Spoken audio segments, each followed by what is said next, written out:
여러분 안녕하십니까? 오늘도 성경이 말한다 시간 참여하신 청취자 여러분, 주님의 은혜 가운데 복된 하루 되시기 바랍니다.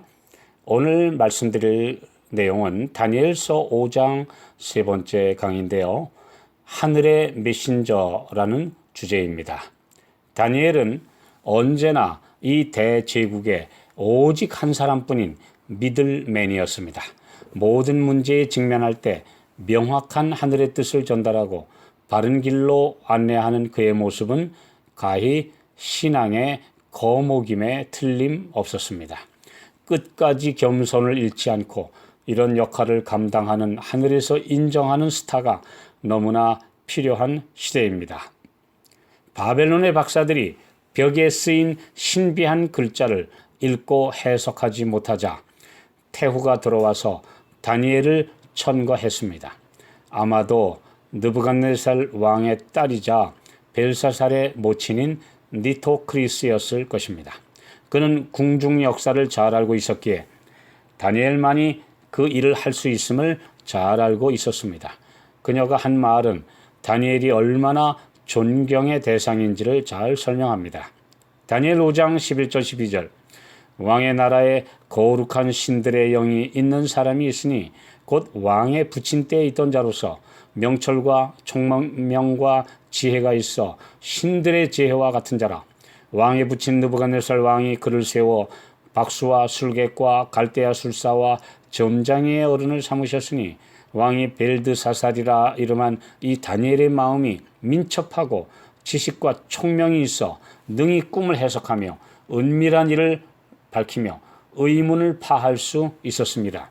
이제 다니엘을 부르소서. 그리하시면 그가 그 해석을 알려드리리이다.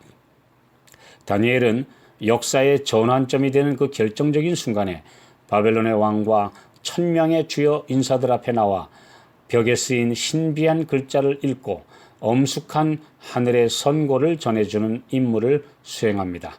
이때 그는 아마도 약 83, 4세 정도 되는 은퇴한 노인이었지만 이때를 위한 인물이었고 그의 앞에는 술로 찌들고 공포에 질려 벌벌 떠는 왕이 있었습니다. 하나님께서 직접 손가락으로 쓰신 글에는 어떤 것들이 있을까요? 시편 8편 3절 주의 손가락으로 만드신 주의 하늘과 주의 베풀어 두신 달과 별들을 내가 보니라고 노래합니다. 하늘과 우주 만상이 그분의 손가락으로 만든 작품이라는 말은 그분의 능력의 위대함을 표현한 것이요, 그분의 지적에 따라 변하는 온 우주 만물에 순종하는 모습을 표현한 말씀입니다. 출애굽기 8장 19절 애굽의 술객이 바로에게 고하되 이는 하나님의 권능이니이다. 난회주에 보시면 이는 하나님의 손가락입니다. 이렇게 말합니다. 애굽의 술객들이 그분의 능력 앞에 항복하는 표현입니다. 출애굽기 31장 18절 하나님께서는 두 돌판에 십계명을 손가락으로 친히 쓰셨습니다. 이 위대하신 분이 친히 쓰신 계명을 함부로 폐했다고 하다든지 바꾼 사람들은 누구입니까? 또 그대로 따르는 군상들은 지금 무슨 짓을 하고 있는 것입니까? 엄숙하게 생각해 봐야 할 문제입니다. 하나님이 손가락으로 친히 쓰신 십계명 말씀 그대로 순종하시기 바랍니다. 누가복음 11장 20절 그러나 내가 만일 하나님의 손을 힘입어 귀신을 쫓아내는 것이면 하나님의 나라가 이미 너희에게 임하였느니라. 킹 제임스 역에는 하나님의 손가락이라고 또 역시 말하고 있습니다. 그분의 능력은 아버지의 손가락을 힘입은 것입니다. 요한복음 8장 1절로 9절에는 간음하다가 붙잡혀 온 여인을 고소한 사람들 앞에서 허리를 굽혀 땅에 손가락으로 쓰시자 그 사람들이 양심의 가책을 받아 다 도망간 기록이 나옵니다.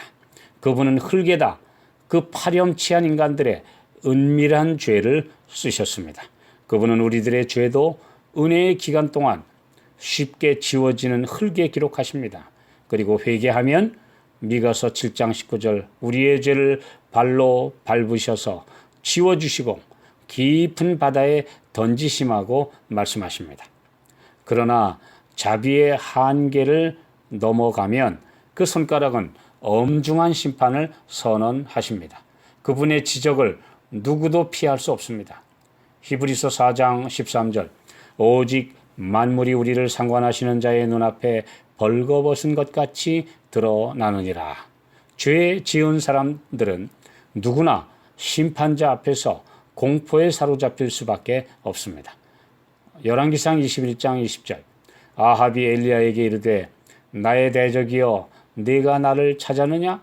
대답하되 내가 찾았노라.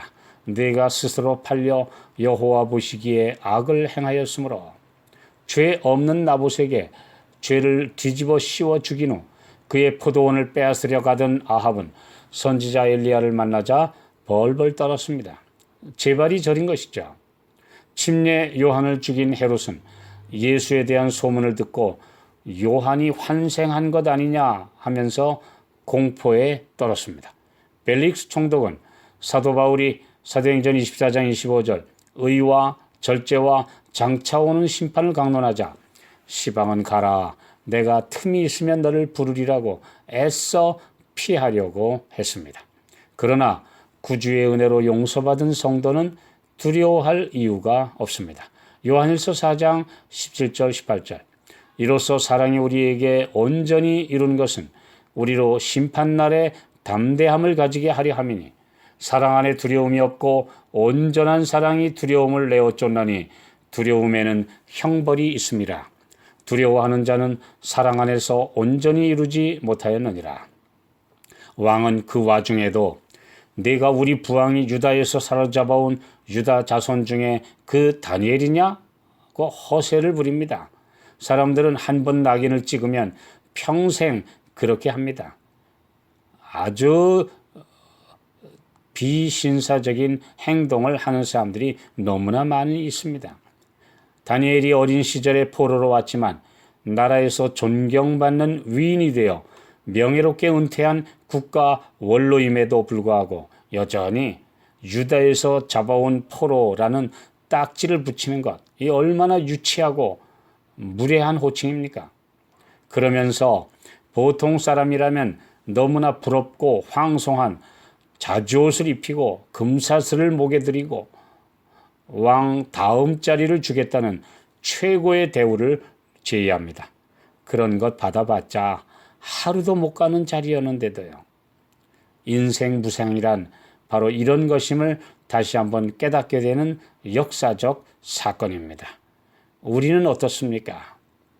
정말 다니엘처럼 어떤 이 세상의 이익에도 비굴하게 변질되지 않는 하나님의 남은 백성으로 진실하게 서시는 우리 모두가 되시기를 간절히 축원합니다.